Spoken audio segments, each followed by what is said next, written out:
I'm Elizabeth Chu, Executive Vice President and Chief Curator at James Madison's Montpelier.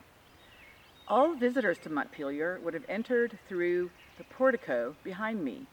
Portico is just a fancy word for porch. In this case, the porch is created by the space under the triangular pediment held up by the four classical columns. This architectural feature is obviously a quotation from the architecture of antiquity, from the temples of ancient Greece and ancient Rome.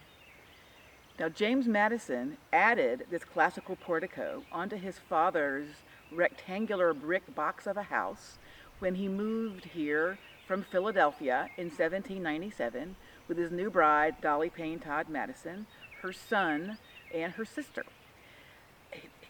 Madison added on space for his growing new family and the portico.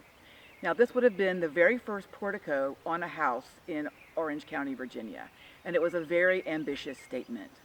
It signaled Madison's intellectual accomplishments and his great span of knowledge, in that he knew the work of the Renaissance architect Andrea Palladio, who was the very first person to take the classical features of temples, i.e. things like porticos, and put them on domestic structures, on houses, like his famous Palladian villas outside of Venice.